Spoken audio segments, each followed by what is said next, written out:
जब माता काली रक्त बीज का संहार कर लेती है कभी भी उनका क्रोध शांत नहीं हो सकता है। उनके क्रोध से सारे अंजाम जाता है।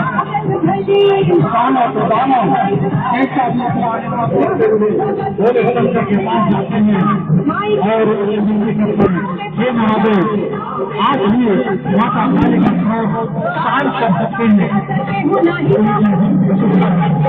हमारे